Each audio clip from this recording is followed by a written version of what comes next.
문화저널 21 독자 여러분, 주간 브리핑 시청자 여러분 안녕하십니까? 아나운서 배소희입니다. 6월 둘째 주 주간 브리핑을 시작하겠습니다. 문재인 대통령이 G7 정상회의에 초청하겠다는 도널드 트럼프 미국 대통령의 제안에 기꺼이 응하겠다고 정상통화에서 밝혔습니다. 정상통화는 트럼프 대통령의 요청으로 오후 9시 30분부터 15분간 진행됐으며 지난 총선 직후 통화한 이후로 44일 만입니다.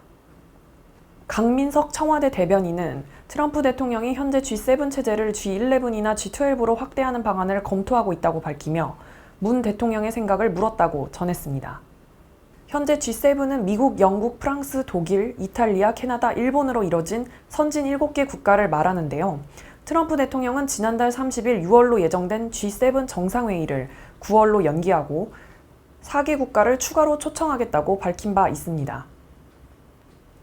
강 대변인에 따르면 트럼프 대통령이 한국을 G7 회의에 초청한 것과 관련해 문 대통령은 금년도 G7 정상회의 주최국으로서 한국을 초청해 주신 것을 환영하고 감사드린다며 트럼프 대통령의 초청에 기꺼이 응하고 방역과 경제 양면에서 한국이 할 수 있는 역할을 다하고자 한다고 강조했습니다.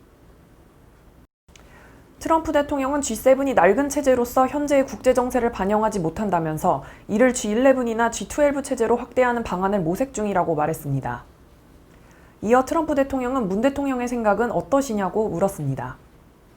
문 대통령은 G7 체제는 전 세계적 문제에 대응하고 해결책을 찾는 데 한계가 있다면서 G7 체제의 전환에 공감하며 G7에 한국과 호주, 인도, 러시아를 초청한 것은 적절한 조치라고 화답했습니다.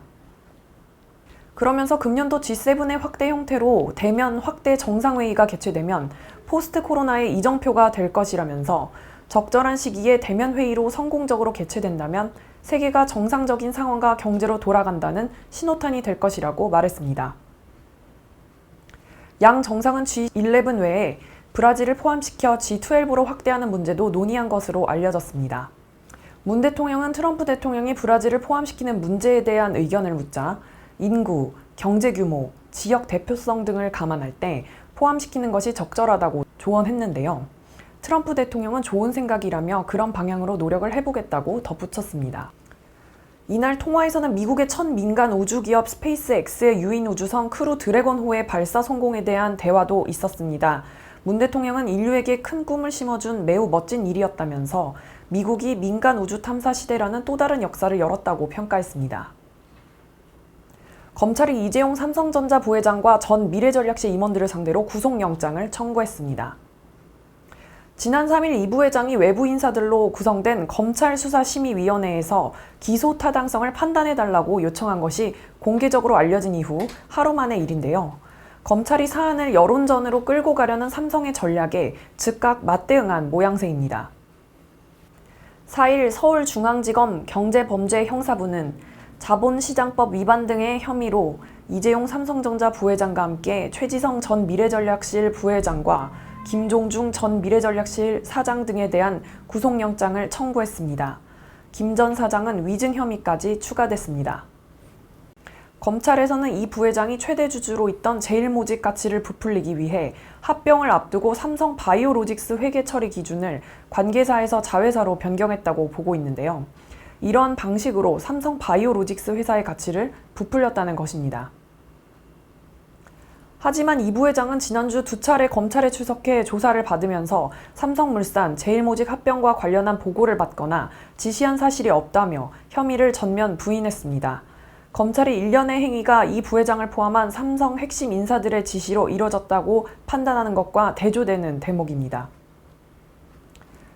여기에 더해 이 부회장은 지난 2일 국민을 포함한 외부 인사들로 구성된 검찰수사심의위원회를 상대로 구속영장 청구 및 기소의 타당성을 판단해달라고 호소했습니다. 이는 최근 대국민 사과를 통해 사세 경영승계와 무노조 경영을 포기하고 시민사회 집단과 소통을 강화하겠다고 약속한 삼성이 코로나19로 인한 경제 악화 등으로 여론이 우호적인 모습을 보이자 이를 이용해 승부수를 띄운 것이라는 해석이 나왔습니다. 사실상 사안을 여론전으로 끌고 가겠다는 전략이지만 검찰에서는 검찰기소심의위원회가 채 꾸려지기도 전에 구속영장 청구라는 초강수를 꺼내들었습니다. 삼성의 뜻대로 끌려가지는 않겠다는 것입니다. 여론전에 불을 붙인 이재용 부회장과 구속영장 청구로 맞불을 놓은 검찰과의 신경전이 거세지면서 향후 결과가 주목됩니다. 일제 전범 기업이 강제징용 피해자들에 대한 손해배상 관련 소송 서류 수령을 거부해왔지만 국내 법원이 공시송달 방식으로 전달하기로 결정하면서 해당 기업에 대한 국내 자산 매각 절차에 속도가 붙을 전망입니다. 3일 법원에 따르면 대구지법 포항지원은 지난 1일 신일철주금 주식회사에 대해 채권 압류명령 결정정본, 국내 송달 장소 영수인 신고명령 등을 해당 법원에서 보관 중이니 수령해 가라는 공시송달 결정을 내렸습니다. 공시송달이란 통상적인 방법으로 당사자에게 서류 송달이 되지 않는 경우 일정 기간이 지나면 서류가 송달이 된 것으로 간주하는 송달 방식입니다. 법원이 정한 공시송달 기간은 오는 8월 4일 0시까지인데요. 이 기간이 지나면 서류가 송달된 것으로 간주돼 압류돼 있는 일본제철의 국내 자산에 대해 현금화 명령을 내릴 수 있습니다. 현금화 명령 결정 전에는 채무자 신문이 원칙이라 법원은 신문서를 신일철주금에 보낸 상황이지만 현행법상 채무자가 외국에 있는 경우 법원이 직권으로 신문 없이 현금화 명령이 가능합니다. 앞서 일제 강제징용 피해자 이춘식 씨 외 6명은 지난 2018년 대법원의 승소 확정 판결에 근거해 신일철주금이 포스코와 함께 설립한 주식회사 P&R의 주식 9억 7,397만 원 등 전범 기업들의 국내 자산을 압류했습니다. 이 씨 등은 이어 포항지원을 비롯해 울산지법과 대전지법에 압류된 재산을 현금화해달라는 신청을 각 법원에 제기했는데요. 포항지원은 압류 결정을 일본 제철에 송달하는 절차를 시작했지만 지난해 일본 외무성은 해외 송달 요청서를 수령하고도 아무런 설명 없이 관련 서류를 반송했습니다. 법원의 재차 송달에도 일본 외무성은 10개월째 반응을 보이지 않았고 서류 송달을 기다렸던 법원은 강제징용 피해자 대부분이 고령인 점을 감안해 공시송달 결정을 내린 것으로 풀이됩니다.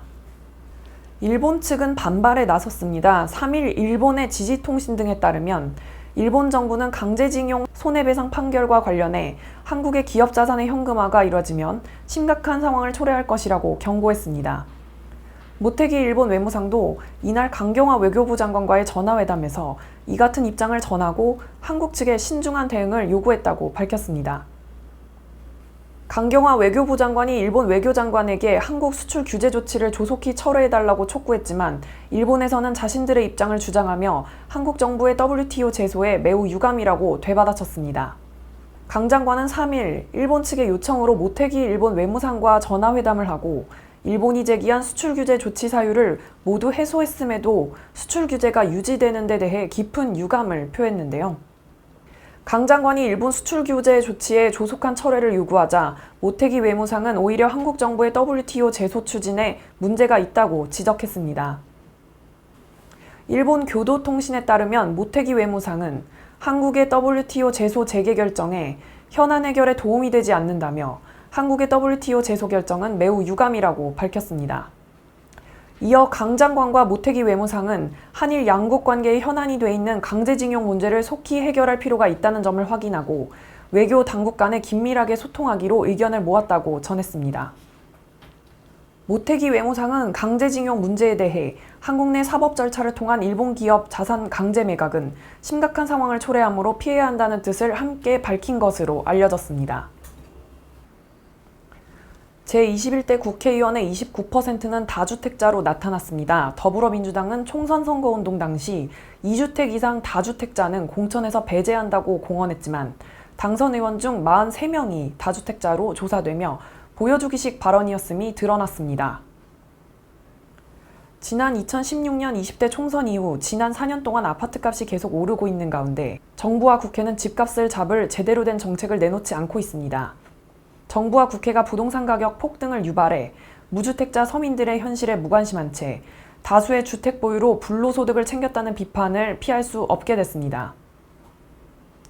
경실련은 4일 기자회견을 열고 21대 국회의원 300명이 후보 등록 당시 선관위에 신고한 전체 자산을 분석한 결과 전체 의원의 29%가 다주택자이며 국회 신고 재산은 평균 21억 8천만 원으로 국민 평균의 5배라고 밝혔습니다. 경실련이 의원 본인과 배우자의 주택 보유 현황을 분석한 결과에 따르면 집을 2채 이상 가진 의원은 전체 88명으로 확인됐고 이 중 3주택 이상 다주택자도 17명 포함됐습니다. 경실련에 따르면 21대 국회에서 부동산 재산이 가장 많은 의원은 박정 더불어민주당 의원이며 397억 8천만 원으로 조사됐습니다. 박 의원은 서울 마포구에 383억 원 규모의 빌딩과 경기도 고양시, 파주시의 아파트 2채를 보유하고 있습니다. 박덕흠 미래통합당 의원 288억 8천만 원, 백종원 미래통합당 의원 170억 1천만 원, 김은혜 미래통합당 의원 168억 5천만 원 등이 그 뒤를 이었습니다. 최근 명의신탁 의혹으로 더불어시민당에서 제명된 양정숙 무소속 의원은 58억 9천만 원 상당의 부동산을 보유해 부동산 재산 10위에 올랐습니다. 21대 의원 중 가장 많은 주택을 보유한 의원은 더불어민주당의 이계호 의원으로 배우자 명의로 광주와 담양에 5채의 주택을 소유한 것으로 조사됐습니다. 이어 임종성 더불어민주당 의원, 박덕흠 미래통합당 의원, 김진애 열린민주당 의원이 각각 4채를 보유하고 있었습니다. 경실련 관계자는 더불어민주당은 총선 당시 이인영 원내대표가 다주택자의 주택처분 서약을 강조했지만 결과는 약속이 제대로 이행되지 않았음을 보여준다고 비판했습니다. 그러면서 다주택자들의 주택처분 약속이 하루빨리 이뤄지고 재산 형성 과정에서 문제가 있었다면 당선 무효를 시켜야 한다며 국회의 상임위 배정 때도 이해충돌 방지를 위해 최소한 부동산 부자나 다주택자는 국토교통위와 기획재정위 등의 배정해서는 안 된다고 강조했습니다. 서울역에서 처음 보는 여성을 폭행해 광대뼈가 함몰되는 중상을 입힌 뒤 달아났다 붙잡힌 남성에 대한 구속영장이 기각됐습니다. 법원은 이른바 서울역 묻지마 폭행 사건의 가해자 32살 이모 씨에 대한 영장심사에서 수사기관의 긴급체포가 위법했다고 판단했습니다. 이 씨는 지난달 26일 공항철도 서울역 1층에서 처음 본 30대 여성을 때려 왼쪽 광대뼈가 함몰되는 중상을 입히고 달아났다. 일주일 만인 지난 2일 서울 상도동 자택에서 철도경찰에 붙잡혔는데요. 법원은 철도경찰이 이 씨가 전화를 받지 않자 강제로 문을 열고 들어가 이 씨를 긴급 체포한 데에 대해 수사기관이 이 씨의 신원과 주거지, 휴대전화 번호 등을 모두 알고 있었고 이 씨가 잠을 자고 있어 도주하거나 증거를 없앨 상황도 아니었다고 밝혔습니다. 그러므로 이 씨의 혐의가 상당한 점 등을 고려하더라도 수사기관이 체포영장을 받을 시간적 여유가 없어 이 씨를 긴급 체포할 상황이었다고 보기는 어렵다며 당시 체포가 위법했고 그에 기초한 구속영장 청구 역시 받아들이기 어렵다고 판단한 겁니다. 용산경찰서 유치장에서 대기하던 이 씨는 밤 9시쯤 풀려났습니다. 철도경찰은 법원의 판단에 난감하다는 입장을 밝혔습니다. 체포영장을 받는데 오랜 시간이 걸리는 데다 이 씨가 연락도 받지 않아 긴급체포가 불가피했다는 겁니다. 이 씨의 신병을 확보해 추가 범행 등을 조사하려던 계획에도 차질이 불가피할 것으로 보입니다. 수도권 교회 집단 감염 여파에 이어 다단계 영업장 감염까지 확산되면서 코로나19 신규 확진자 수가 연일 30-40명대를 기록하는 등 기세가 아직 꺾이지 않고 있습니다. 최초 감염 경로를 모르는 확진 사례도 늘고 있고 가족과 지인까지 2차 감염 사례도 증가하고 있는데요.